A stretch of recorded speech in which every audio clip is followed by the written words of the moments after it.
todos. Boa noite. Eu estou terminando de fato no horário, porque eu fico com dó de vocês que ainda têm que voltar para casa, né? Mas não me deem oportunidade não, porque gostar de falar eu gosto. E bastante. Mas eu aprendi com a minha mãe que quando a gente vai à casa dos outros, mesmo que sejam amigos, temos que ficar pouco para que eles tenham vontade que a gente volte. Ela sempre disse isso, é verdade. Se tornou uma regra pra gente. Se você ficar na casa da pessoa muito tempo, pode chegar uma hora que ela fala assim, vem ela de novo, vai sair daqui meia-noite. Então nem vou convidar. Minha mãe fala assim, seus amigos sempre têm que sentir falta. Minha mãe sempre diz assim, a reclamação dos seus amigos tem que ser assim, nossa, você nunca vem, quando vem a visita de médico. Ela falou assim, aí está na medida. Eu aprendi isso. Como vocês passaram de ontem? Muito bem? Nós também passamos muito bem. Estamos felizes de estar aqui novamente para falarmos um pouco sobre filhos hoje. Já falamos sobre o homem, já falamos sobre a mulher. Olha, ontem quase levei um puxão de orelha de um homem. Ele disse que eu peguei muito pesado com os homens e aliviei a barra das mulheres ontem. O que vocês acham, meninas? Não? O que os meninos acham? Foi verdade, irmão? Se o irmão José Nobre está falando, eu tenho que acreditar, né? Eu peguei pesado com os homens, né? Mas é assim mesmo. Hoje a gente vai falar sobre filhos. Eu quero começar fazendo uma pergunta para você. E eu quero que vocês me respondam, tá? Se de repente hoje Deus falasse com você ou lhe mandasse uma mensagem por um anjo dizendo que alguma coisa no plano da salvação não deu tão certo como imaginava e que Jesus ia precisar nascer de novo e que você, mulher, havia sido escolhida para ser a nova mãe de Jesus e você, homem, seria escolhido para ser o novo pai de Jesus, José, qual seria a sua reação? Se você hoje fosse escolhido para ser mãe de Jesus, qual seria a sua preocupação? Me respondam. Nossa, todo mundo assim com cara de desespero, né? Como assim? Por quê? Teriam que fazer mudanças na vida de vocês? Não se sentem consagrados o suficiente para cuidar? É muita responsabilidade? Se a Giovana Angelina, Deus dissesse assim, olha, vocês estão achando que vai vir uma menina, mas não, é Jesus que vai nascer de novo. O que mudaria na cabeça de vocês? Será que a gente é capaz? Será que a gente é capaz? Alguém tem essa dúvida mesmo? Será que eu seria capaz de ser mãe ou pai de Jesus? Queridos, por que eu faço essa pergunta? Porque às vezes nós pensamos assim, nossa, se eu fosse escolhida para ser Maria ou José, quantas mudanças eu teria que fazer na minha vida? Você acha que o seu filho é menos importante? Você acha que o seu filho é menos importante? Foi ele quem Deus te deu para você cuidar? Porque os nossos filhos, eles serão multiplicadores da salvação do mundo. Serão ou não serão?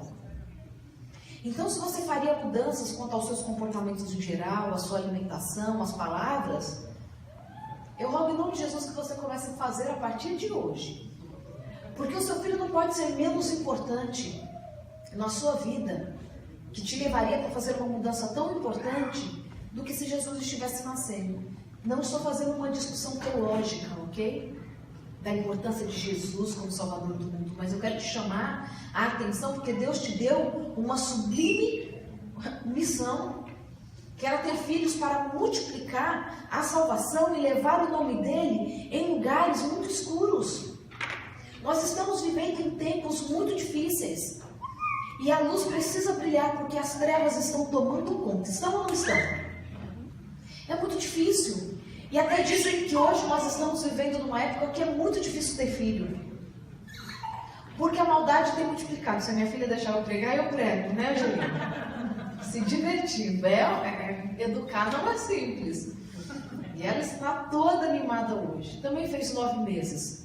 Há 2 dias atrás, eu acho que ela está se sentindo de maior, né? 18 meses que ela existe, ó. Ela está achando que são 18 anos já. Queridos, eu quero convocá-los nesta noite para fazer mudanças na casa de vocês, para que vocês tenham filhos segundo o coração de Deus. Eu gosto de uma frase de um educador, o Coelho Neto, que diz que é na educação dos filhos que se revelam as virtudes dos pais. Quer que eu repita? É na educação dos filhos que se revelam as virtudes dos pais. Uma época eu dei um curso de oratória para crianças, foi muito interessante. E eu, sou um pouco observadora. E eu não conhecia os pais daquelas crianças. E eu dei um curso de oratória. Depois eu tive uma reunião só com os pais, sem as crianças. Então eu de fato não sabia quem era pai e quem era mãe. Sem brincadeira, da forma que esses pais chegavam e me cumprimentavam, eu comecei a identificar quem era pai e quem era mãe de quem ali. Inacreditável. Alguns pais entravam e nem olhavam para mim, nem me cumprimentavam. Falei assim, gente, esse é pai daquela criança que não me respeita na classe. Aquele pai que chegou e falou assim, gente, que prazer, olha, você deu um curso para minha filha, tal.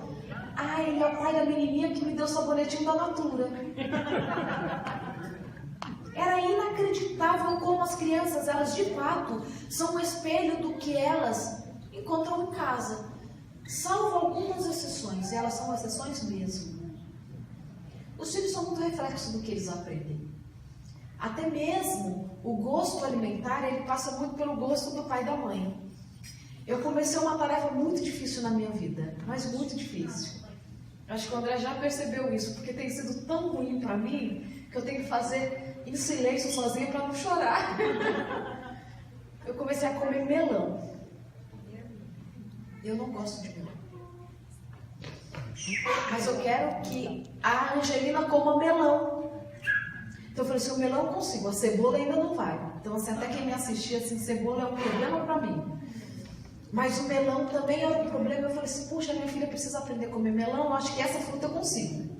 Eu comecei o exercício de comer melão. Os filhos, diferente do que a gente imagina, são eles que mostram quais são as nossas virtudes e quais são as características que nós precisamos melhorar. Porque é com eles que a gente ou paparica demais ou perde a paciência. E quando a gente pega eles fazendo algumas coisas, tendo alguns comportamentos que são como os nossos, é inacreditável como eles copiam tudo que a gente faz. Eles são um exemplo. Eu falo muito, a Angelina já domina o espaço, né? Quer falar o tempo todo. E eu quero trazer para vocês um conceito que talvez mude um pouco a forma que nós pensamos sobre filhos, sobre educação, sobre personalidade. Eu escuto muitas pessoas dizerem assim, o meu filho tem personalidade forte. Já escutaram isso? E o personalidade forte é uma forma de dizer personalidade difícil, né? Que quer as coisas na hora que quer e tal. Eu comecei a pensar sobre algumas coisas que eu acho que faz sentido, que fazem muito sentido. E aí você me ajuda a concluir se faz sentido ou não. Às vezes a criança tem uma característica que você fala assim, essa característica é muito difícil. Nossa, como vai ser difícil lidar com esse comportamento. Quando a gente não quer falar assim, meu filho tem tal defeito, né? Que a gente fala muito de qualidade e de defeito. Vou utilizar esses termos porque eles são os mais conhecidos por nós. Meu filho tem... Seja bem-vinda, querida. Você é muito fofa. Eu acho tão bonito quando eu vejo senhoras assim entrando, que são um pouquinho mais velhas do que eu, mas são arrumadinhas, sorridentes. É tão bonito. Deus abençoe a senhora. Ricamente. Vou até te dar um DVD. Né? É um DVD lindo, vou dar para a senhora. Vamos começar a pensar diferente em qualidade e defeito a partir dessa noite? Porque eu acredito que as nossas palavras, elas são profecias sobre os nossos filhos. Acho que eu já conversei disso com a Lívia uma vez. Eu acho, né, Lívia? Porque às vezes a gente conversa tanto no telefone que eu nem sei o que a gente já conversou, não. Já, né? Eu acredito nisso. Nós proferimos profecias sobre os nossos filhos. Esse menino é terrível. Nossa, ele nunca vai bem na escola, não obedece. E parece que nós estamos desenvolvendo isso nos filhos. É ou não é? Ele vai acreditando nisso, porque se existe uma palavra que é verdade para o filho, é a palavra do pai ou da mãe. É assim ou não é? Eu confesso para vocês que eu nunca fui inteligente. Eu não sou inteligente. Eu acho que eu não sou inteligente. Mas sabe o que é incrível? Sabe por que eu estudei? Porque eu ia super bem na escola? Eu sempre estudei muito. Começa por aí, né? Se eu fosse tão inteligente, eu não precisava estudar tanto. É aí que eu sei. Mas porque os meus pais me achavam muito inteligente. Meu pai falava assim, filha, você é tão inteligente. Olha, se fosse outra criança, eu tinha ido mal nessa prova. Olha, você resolve umas coisas assim que para a sua idade é muito difícil. E aquilo me enchia de autoconfiança, de segurança. E às vezes eu falava assim, gente, eu tenho que estudar, nem que seja muitas horas seguidas, porque eu preciso ir bem na prova, para o meu pai continuar acreditando que eu sou inteligente. Não que eu queria enganar meu pai, mas era um prazer tão grande nele, né, que eu fosse bem numa prova, que eu tirava nota para os meus pais. E como eu tenho essa lembrança da minha infância, de um dia chegando amigos em casa, e o meu pai contando para eles a nota que eu tinha tirado na prova de matemática, eu lembro disso até hoje. Olha, quer saber a nota que ela tirou na prova de matemática? E aquilo me encheu de uma segurança, que eu não podia tirar nota ruim na escola, mas nunca colei também, que a nota tinha que ser honesta, porque eu aprendi com meu pai a ser honesta, em tudo. Que eu via do exemplo do meu pai, que ele podia roubar muito dinheiro com a profissão dele. Meu pai, como ele mesmo diz, nunca chegou em casa com um prego de ninguém. Queridos, nossos filhos não têm qualidades ou defeitos. Eles têm características. E essas características, da forma que elas vão sendo reforçadas, é que elas se transformam em qualidades ou defeitos. Posso dar um exemplo simples? Você tem um filho que fala demais. Não era o meu caso na infância, né? Porque eu falo super público. Coitada da minha mãe. Se o filho fala muito, você pode falar assim, nossa, esse menino fala demais, uma tagarela, não para, nossa, dá um pouco de sossego. Você pode fazer isso e tornar o falar muito um defeito. Do jeito que fala, vai se tornar até um fofoqueiro. Cuidar da vida dos outros, não consegue ficar quieto, um minuto. Ou você pode falar assim, filho, você gosta tanto de falar que você dá um bom advogado. Jornalista, pregador. Nossa, meu filho não para quieto, né? Mexe em tudo, ai que criança elétrica. Você pode transformar isso numa característica, num defeito, a criança é bagunceira e falar isso. Nossa, mas você não para um minuto, é um bagunceiro. Ou você fala, filho, você tem tanta energia, que você pode trabalhar do que você quiser. Você pode ser esportista, porque correr desse jeito, você é dar um bom jogador de futebol. Ou você pode, ajudar a construir ponte, fazer rapel, fazer socorro em um local de difícil acesso, porque você tem uma energia. Entendem a ideia? Você pode pegar qualquer característica e transformá-la em qualidade. Eu acredito nisso. Porque nenhum de nós nasceu tão ruim assim. Tem um pecado sim que nos circunda o tempo todo. Né? Depois que o mundo entrou em pecado, nós somos o tempo todo tentados a sermos ruins. Mas eu acredito que Deus pode fazer dos nossos filhos os melhores cidadãos que o mundo pode conhecer. Amém. Eu costumo dizer que a Angelina, nós a tivemos porque esta geração precisa de luz. Ela nasceu para isso. Ela nasceu com uma missão. E algumas pessoas dizem assim, nossa, mas isso é uma arrogância, você não tem medo. Não. Não, porque quem está comigo é mais forte do que o pecado. E ela nasceu com este propósito. O nome dela é profético. Angelina, pequena mensageira de Deus. E é isso que ela vai ser. Porque nós escolhemos isso. Quem está conosco pode realizar todas as coisas. Os nossos filhos falam assim, eu tenho um filho adolescente. E o mundo está perdido. Eu não consigo manter o meu filho na linha. Gente, vamos voltar para a Bíblia. Eu quero que você abra comigo a sua Bíblia no livro de 1 Samuel. Vamos lá? 1 Samuel.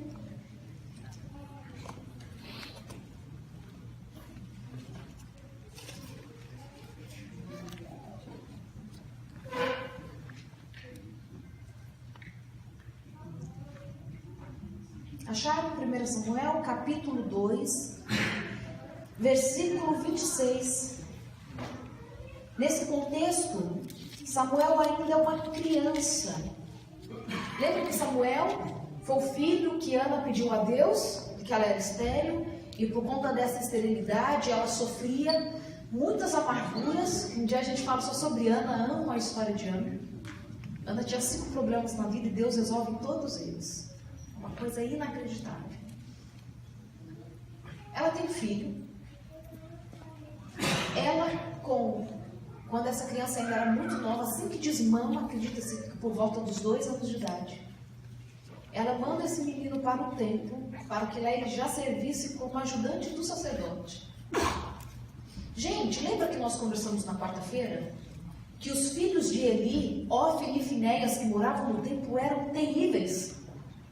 Deus os chamava de coisa imprestável. Porque eles não respeitavam a Deus, não respeitavam o Pai, não respeitavam ninguém. Se quando as pessoas levavam a carne do sacrifício, eles não pudessem tirar a parte que eles queriam, eles ameaçavam inclusive bater nessas pessoas. A Bíblia fala que as mulheres, eu disse isso para vocês na quarta-feira, só estou repetindo porque algumas pessoas nos assistirão depois. Estes homens, eles eram tão maldosos, tão inclinados para a natureza do pecado, que as mulheres se juntavam aos bandos à porta do templo para terem relações sexuais com eles dentro do templo. Não respeitavam nada e ninguém. Mas aí nasce Samuel, com 2 anos de idade. A sua mãe Ana manda ele para morar no templo, junto com Ófni e Finéias. Por que ela tem essa coragem? Às vezes a gente tem medo até do filho estudar numa escola que não seja cristã por conta da influência. Não estou nem entrando nessa discussão, ok? Não, porque o mundo tem influenciado demais. Queridos, o mundo tem influenciado demais quem não tem princípio claro. Ele vai morar lá no templo, ainda um bebê, longe da sua mãe e do seu pai. No meio dos homens, dos piores moços que existiam na época. Eles fazem uma nação perder uma guerra por conta do pecado deles. E olha o que diz. 1 Samuel, capítulo 2, versículo 26. Ele ainda é criança. Mas o jovem Samuel crescia em estatura e no favor do Senhor e dos homens. Em outro versículo diz que nada do que Samuel disse Deus deixou de cumprir. Toda a palavra da sua boca se cumpriu. Mas ele cresceu no meio daqueles moços, sabe por quê? Quando nós temos princípios claros com os filhos, e quando estes princípios ficam claros por conta do nosso comportamento, as influências externas do ambiente da escola não terão força suficiente para desviá-los do caminho. Quando alguma perturbação acontece nessa família, aí sim, as brechas são abertas para que terríveis coisas aconteçam. Ellen White, a escritora cristã, diz sim que alguns filhos desviam do caminho por escolha própria, porque quando são adultos já fazem as suas próprias escolhas, mas são raros. São raros. Ainda o exemplo do pai e da mãe tem um forte poder sobre os filhos. Samuel crescia em graça, em estatura e em graça diante de Deus. Qual outro lugar que a gente escuta disso? Quanta criança que cresceu em graça? Percebe que são as mesmas palavras que fala de Jesus? Fala de Samuel também. Vamos lá ler o que fala sobre Jesus. Vamos em Lucas capítulo 2, versículo 40. Lucas. Tinha muita coisa para falar para vocês, baseado na psicologia, na neurociências. Mas eu acredito que não há nada melhor do que falar sobre a palavra de Deus. Capítulo 2, versículo 40. Diz que crescia o menino e se fortalecia, enchendo de sabedoria, e a graça de Deus estava sobre ele. Quando nós vamos passar para o versículo 41, tem um subtítulo na minha Bíblia, não sei se na sua tem. Fala que o menino Jesus no meio dos doutores. Jesus cresceu lá em Nazaré, no anonimato. Mas a próxima aparição de Jesus já ensinando para doutores. E ele não ensinou simplesmente o que ele escutou as pessoas dizerem. Mas ele tinha que ensinar o que ele vivenciava dentro da casa dele. Eu gosto muito da imagem de José. Olha só, a gente precisava de um encontro de homens, pastor. Amo a imagem de José que a Bíblia transmite, o homem que ele é. Que ele era. O exemplo que ele era. José era um homem tão puro, mas tão puro, que Deus pôde ter até a profissão dele. Homens, os seus filhos podem ter a sua profissão, eu digo no lidar com os negócios, na honestidade, na forma de tratar empregados, na forma de tratar com o patrão, na forma de falar dos outros. Deus poderia ter até mesmo a sua profissão.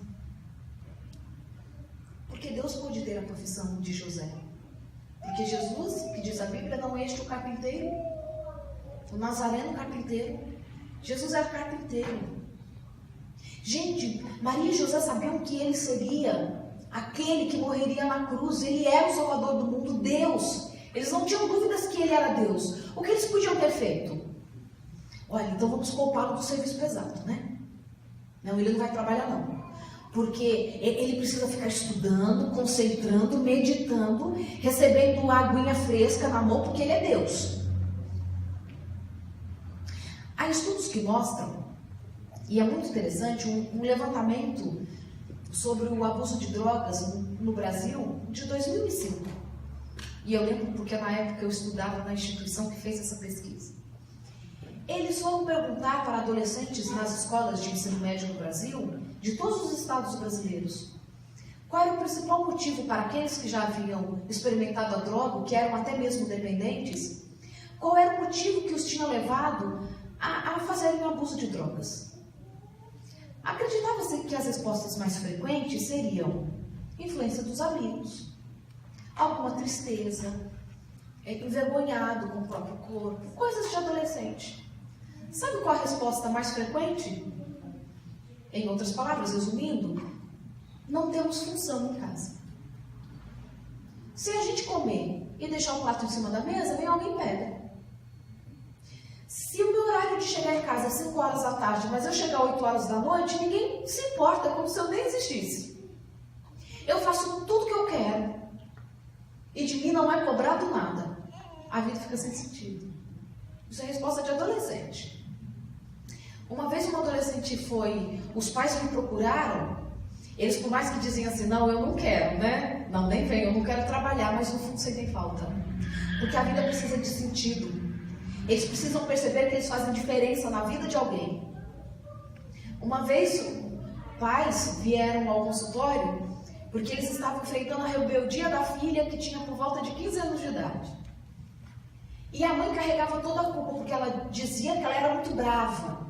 Que a filha saía e ela ligava para saber onde a filha estava, exigia o horário de chegar em casa. Então ela se sentia assim, a maior perseguidora da filha. E falava assim, minha filha não me ama. Porque a gente fica batendo de frente, como diz, né? Batendo de frente o tempo todo, porque eu pego no pé dela o tempo todo. Já ela é muito amiga do pai. Porque o pai, quando eu dou uma bronca, ele fala assim, não fala assim com a menina, ela é só uma adolescente e tal. Conversei um pouco com os pais e depois eu fui conversar com uma adolescente. E pelo discurso, eu perguntava para ela que profissão que ela queria ter quando crescesse, aqueles papos, né? E ela disse assim, eu quero tal profissão. Eu falei assim, gente, mas essa é a profissão da mãe. Eu fazia uma outra pergunta e falei assim, isso lembra a mãe. Eu falava assim, olha, você e sua mãe brigam muito. Mas por que você quer ser como ela é quando você crescer? Fui direto. Sabe o que ela me respondeu? Porque ela até falou assim, você jura que não conta isso pra minha mãe? Eu falei assim, tá bom, é um acordo, eu não conto pra ela. Mas você promete mesmo? Eu falei, prometo. Ela falou assim, olha, eu prefiro ser como minha mãe. Porque meu pai é um banana. É tão fácil enganar meu pai. É só derramar 2 lagriminhas que ele senta no chão e chora junto comigo. Aí eu fiquei segurando porque o pai de fato falou assim, eu sou compreensivo mesmo. Esses dias a mãe brigou com ela e ela foi pro quarto. Eu fiquei com uma dosinha dela sentada no chão chorando, que eu sentei e chorei com ela. Aí a menina confirmou isso. Meu pai deixa eu fazer tudo que eu quero. A minha mãe pega no meu pé e ela falou assim, e sabe de uma coisa? Olha uma dica. Às vezes, os meus amigos me convidam para ir em um lugar que eu não quero ir. Porque assim, por mais que eu bebo de vez em quando, faço umas coisas erradas, mas eu não me sinto bem fazendo. Que eu sei que é errado. Mas eu não quero ir, mas eu não posso falar para os meus amigos que eu não quero ir, que eu tô com medinho, tal. É tão bom quando a minha mãe não deixa eu ir, porque eu coloco a culpa nela. Eu tava doida para ir, tomar todas, mas a minha mãe, que é a chata, não deixou. E às vezes eu não quero ir. Meu pai briga com a minha mãe de dó deixa eu ir. E eu falo assim, caramba, não era para ter deixado. Entendem a ideia? Alguns princípios precisam ser colocados. O que é princípio? Eu já disse isso para vocês, não negociem. Princípios são as coisas que a gente não negocia. Ou sempre pode fazer ou nunca pode fazer. Mas um princípio nunca é as duas coisas, ok? Um princípio, se esse princípio pode fazer, ele pode sempre. Se o princípio não pode fazer, ele nunca pode ser feito. Ok?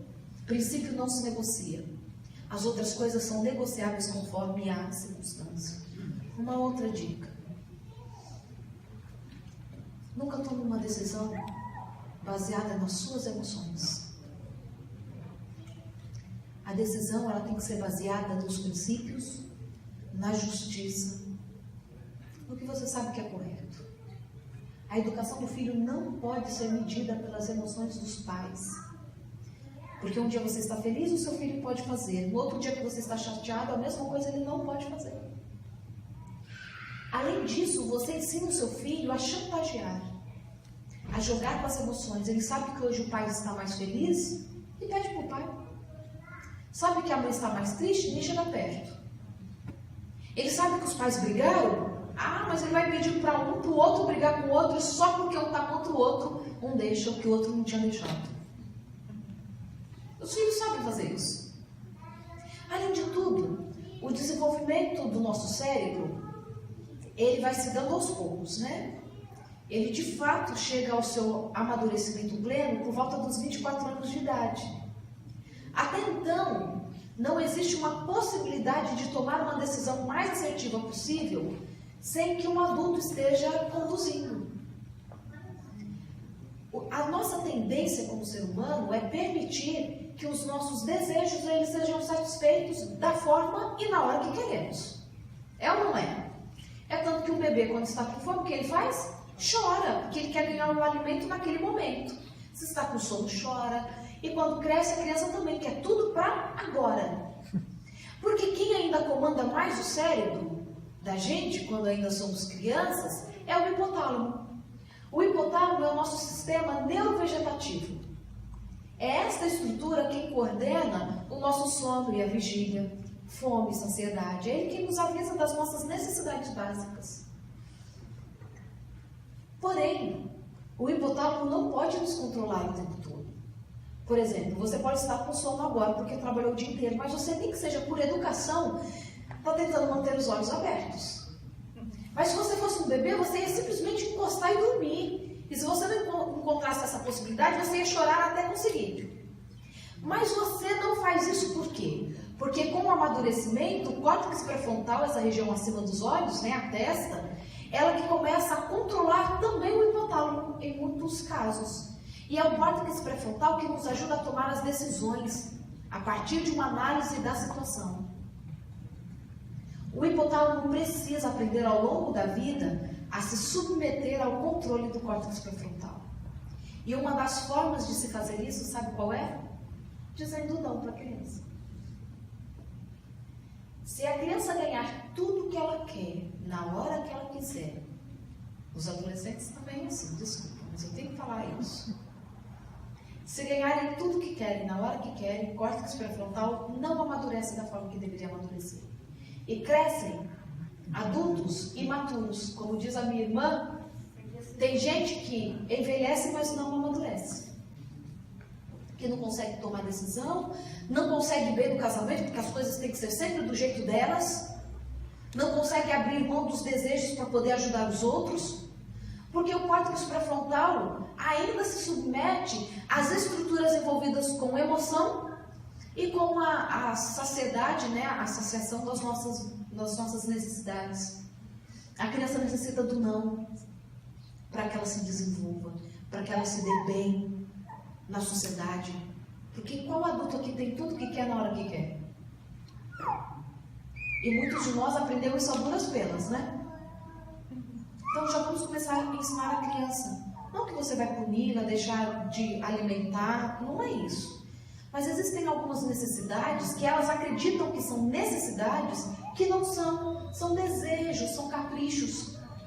E se elas não aprenderem já na primeira infância a controlarem esses impulsos, vai ficando cada vez mais difícil de controlar. Já escutaram alguns adultos dizerem assim: eu não levo desaforo para casa? Que são adultos, e estes adultos que têm essa frase como algo que rege a vida delas, pode saber que vivem arranjando confusão com as pessoas, tem dificuldade de se manter nos empregos, porque são os desejos delas que precisam ser satisfeitos o tempo todo. O não, ele é necessário, mas o não regido pela justiça. Agora, se o não é porque você está com muita preguiça, porque você está chateada, isso deixa de ser justo. Isso deixa de ser educação de filhos. E por falar em educação, olha, mas eu vou ter que terminar em tempo, tá, pastor? Eu vou lembrando das coisas, eu vou me empolgando, sabe? Eu vou me empolgando, ó, não me deem muito tempo. Só mais 2 horas, tá bom? Prometo que eu termino nesse tempo. Queridos, eu tenho um conceito do que é educação. E vocês, por favor, me ajudem. Porque eu nem sei se para vocês faz sentido, para mim faz sentido. O que é educar? Como que a gente educa, por exemplo, quando a gente está pensando em disciplina de filho? Porque disciplina é uma coisa tão difícil, principalmente nos nossos dias, né? Castigo no castigo. O que eu faço?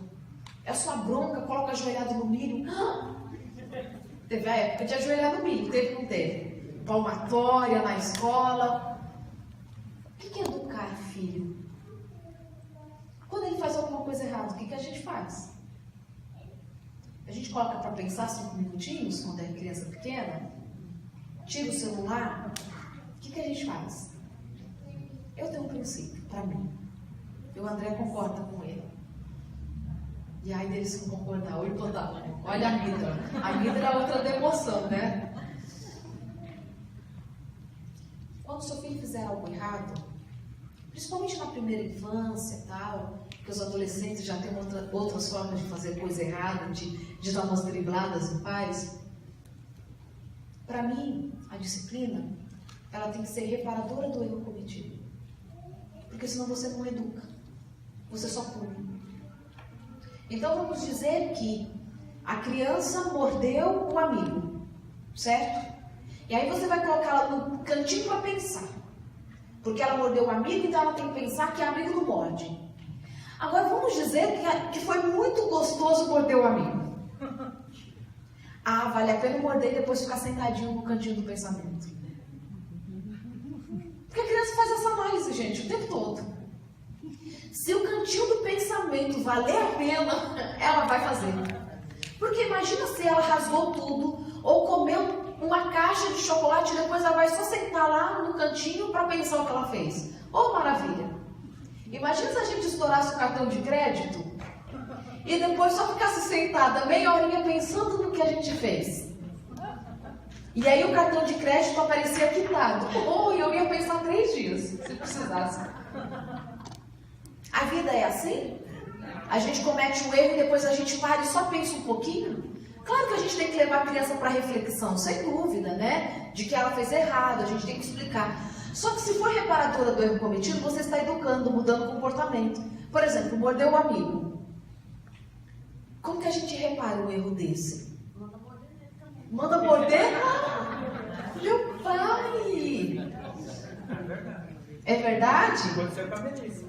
Aí ela nunca mais... Nunca mais mordeu ninguém. Coitada da Melissa, ela precisa de uma terapia. Vou oferecer assim, gratuito, o caso dela, grátis. Nunca mais mordeu. Nem parece que ela tem problema, mas com certeza deve ter. Vou aproveitar que ela não está aqui, né? Porque ela foi assistir o Mike Smith, me deixou. Eu tô achando ele tão mais importante que o Mike Smith, ela foi assistir. Então vamos falar dela. Então ela deve ter um problema grave, coitadinha. Ela esqueceu, ela tinha 3 Ela esqueceu? Tô brincando. Ela tinha 3 anos. Mas pensa se ela mordeu o amiguinho, você fala assim, mordeu o amiguinho? Então agora a gente precisa curar o amiguinho. Aí vai pegar um hidratante, vai lá passar uma mordidinha que deu, fazer carinho, pedir desculpa. A educação ela tem que ser reparadora do erro cometido. Dar um beijinho no lugar. Teu brinquedo, teu melhor brinquedo, da tua amiguinha. Exatamente. Que ele está chorando. Exatamente. Quebrou o brinquedo do amiguinho, ele vai pegar um brinquedinho dele e dar para o amiguinho. Porque senão a gente não educa, a gente só pune. A educação não é para nos moldar? Para nos fazer pessoas melhores? A vida não é assim, a gente não tem que aprender a pedir perdão, reparar o erro que a gente cometeu? Não, o tempo todo. Quem não faz isso não se dá bem no casamento, no emprego, em lugar nenhum. É tanto que a gente fala que uma das melhores qualidades que tem não é a humildade, a capacidade de pedir perdão? É ou não é? E não é uma das mais difíceis que tem? Reconhecer quando nós erramos, reparar erro, porque a gente não aprende na infância. E o nosso coração já é egoísta. E se isso não for ensinado, é difícil de aprender com o tempo. Vai ficando cada vez mais difícil e a gente sempre vai achando que dá para se livrar da consequência. Então, nesse caso, tipo assim, uma criança morde a outra. Não adianta o povo pensar, né? Porque o povo pensar, te põe mais toda hora para pensar, que ele morde a vela toda hora, te põe para pensar. Não resolve. Você viu que não resolve. Não resolve. Não resolve. Toda hora vai pro time out. Não adianta. Ele vai e morde de novo. A gente tá fazendo isso com ele. Ele vai lá, pede desculpa dela, dá beijinho lá, fala, aí a dela. Não adianta, daqui a pouco ele vai morder de novo. Também não tá adiantando. É porque a Melissa um dia aprendeu a morder, né? Isso deu problema nela, que agora está transmitindo para os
com a regra, você não pode punir se aquele comportamento, por pior que seja, tenha acontecido. Isso é com adolescente também, com qualquer idade.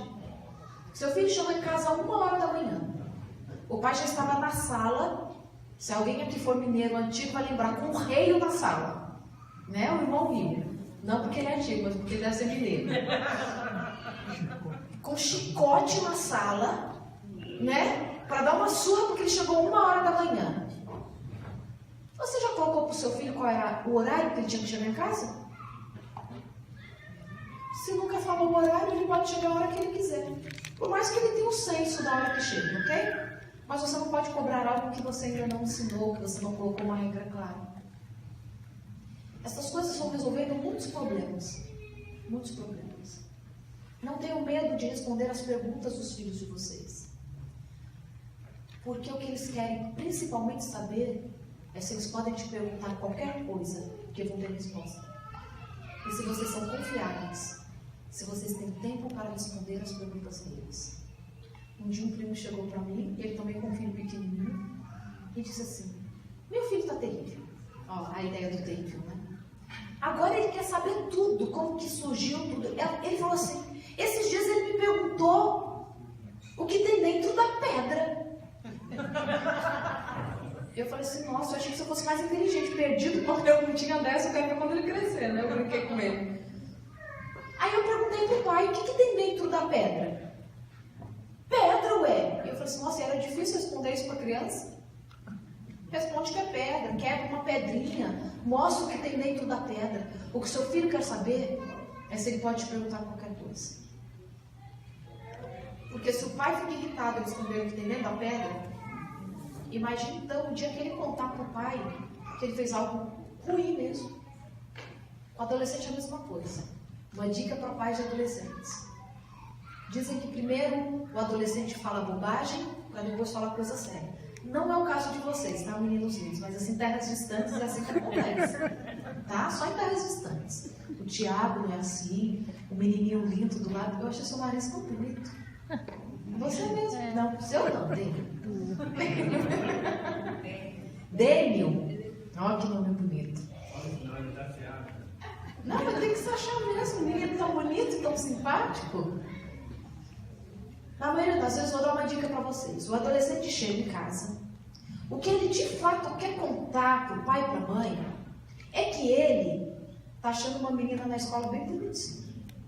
É isso que ele quer falar. Que ele quer sair com ela, precisa de uma grana para sair com a menina. Ele quer falar disso, mas ele não vai chegar falando disso. Então ele está afim da menina, tá?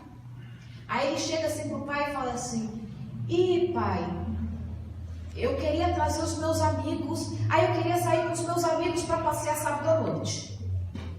Você tá achando o quê? Vai sair nada. Eu não tenho dinheiro nada. E o filho já leva uma bronca.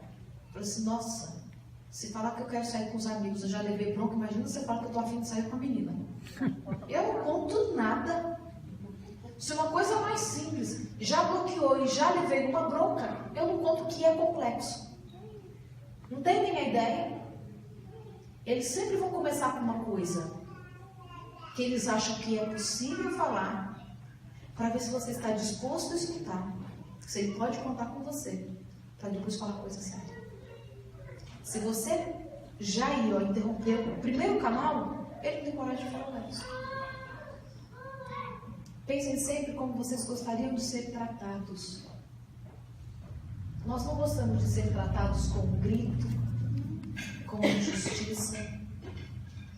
E quantas vezes assim é que os filhos são tratados? Incompreendidos. Eu digo que contra o amor não há argumento. Contra o amor. Porque como eu disse, o amor que eu tenho pela minha filha não me permite deixá-la colocar o dedo na tomada. Entendem? Mas o amor me permite tirá-la da tomada e dar um brinquedinho para ela ou ficar um pouquinho com ela de novo. Ai, outra dica, eu não posso ir embora sem falar isso. Uma vez um homem falou assim para mim: ah, eu não concordo você ficar compensando o filho, para ele não fazer uma coisa errada, você oferece uma coisa para ele fazer, ou um presente e tal. Claro, você não vai ficar fazendo barganha com seu filho o tempo todo, porque algumas coisas são obrigação, né? Arrumar o próprio quarto, ir bem na escola e tal, essas coisas são obrigação, são meninos. Óbvio, é básico da vida. E é básico não por causa dos pais, vocês têm um futuro para garantir. E isso precisa ser exigido. Só que todos nós somos movidos por reforços positivos. Até os animais são assim. Você não quer que o seu filho tenha um comportamento, por exemplo, saia para dormir na casa dos amiguinhos, porque você acha inseguro. Você tem um filho de 7, 8 anos de idade, não permite que ele vá dormir mesmo na casa dos amigos. Mas você também não tem a disposição de trazer os amiguinhos para dormir com ele. Entende? Se você tira algo deles, você precisa substituir por outro que seja positivo. Não. Porque nós vivemos assim. Quem aqui trabalha pelo mero prazer e fala para o patrão no final do mês, quer salário não. Foi um prazer trabalhar com você. A gente trabalha principalmente por quê? Porque a gente tem um retorno financeiro, o reconhecimento do nosso trabalho, do nosso profissionalismo. As crianças, se você não quer que ela fique assistindo televisão por muitas horas, e eu acho que não tem que assistir mesmo, você tem que estar disposto a brincar com ela. Tem que estar disposto. Porque você não pode falar assim, olha, você não vai assistir televisão, mas vai ficar aqui sentadinho 2 horinhas até a mamãe terminar de fazer tudo. Entende? Pensem sempre por que vocês vão ter um comportamento, uma atitude com os filhos de vocês. É movido pelo amor? Porque vocês querem que eles sejam cidadãos de bem? Ou isso tem a ver com as emoções temporárias? Como você se sente naquele momento? Ou porque você está perturbado com alguma questão da vida que te deixa menos paciente com seu filho? Eu vou repetir. A única coisa que Deus vai nos cobrar quando Ele voltar é aonde estão os filhos que te têm. E se Ele vai nos fazer essa cobrança, é porque está em nossas mãos a educação deles. Que o seu filho, que a minha filha, possa crescer em graça e estatura diante de Deus e diante dos homens. É para isso que a gente tem filho. Para fazer uma nova geração. Para ser luz. Porque isso vai fazer diferença na vida das pessoas. Não somente delas. E crianças que têm certeza do amor dos pais. São crianças que nascem seguras. Que enfrentam qualquer dificuldade da vida, mas se mantêm em pé. Porque elas sabem que elas são amadas por alguém. Que elas podem contar sempre com alguém. E isso faz toda a diferença. Que Jesus abençoe a mim e a você. Não é fácil. É uma batalha mesmo. Porque nós estamos educando para o céu e muitos ao nosso redor estão crescendo para viver aqui mesmo. Mas Deus, Ele dá a nós a sabedoria para educar no caminho que estas crianças precisam crescer. A própria Bíblia diz, se te falta sabedoria, peça a Deus que Ele dá a todos que pedem de forma generosa. E por que Ele não nos daria para educar os seus filhos? Ele dá sim. Porque Ele nos ama de forma incondicional. E Ele está disposto a fazer de nós um grande exército para a salvação de muitos. Da mesma forma que foi Samuel, da mesma forma que foi o próprio Jesus, da forma que foi Daniel, os seus amigos na Babilônia, Esther lá no reino de Assuero, pessoas que estavam mergulhadas no meio do pecado, da corrupção, da transgressão, mas brotaram como lírios puros, sem perderem a sua origem, porque foram educados para Deus, porque a sabedoria veio do alto. Que Jesus abençoe a mim e você sempre, nos dando vitória sobre as nossas lutas, nos dando sabedoria, nos fazendo ser persistentes, nos fazendo abençoar estes pequenos que estão diante de nós. Eles têm as lutas deles, as crianças têm as lutas deles. Esses dias eu contei numa igreja que o meu grande sonho da infância era ter um bebezão. Sabe aquela boneca que hoje é tão comum, de olhinho azul, carequinha, mas quando eu era criança aquela boneca era muito cara. Eu literalmente sonhava com a boneca. Eu acho que eu sonhava mais com essa boneca do que talvez de adulta sonhar com uma casa própria. Por incrível que pareça. Era um grande desejo. Quando eu penso nisso, era um desejo tão bobo de criança. Mas para o meu coraçãozinho de criança, não era. As crianças passam por provas, por lutas, por ansiedades. E cabe a nós trazer a segurança que elas necessitam. Respeitar os sentimentos delas, sem dar a liberdade de fazer o que é errado. Mas entender o choro, ter tempo para consolar. Os adolescentes passam por grandes desafios. Eles precisam pelo menos ter a certeza de que podem sempre contar com os pais. Que Jesus abençoe vocês. Amém. E que Ele nos dê a sabedoria dele. Amém.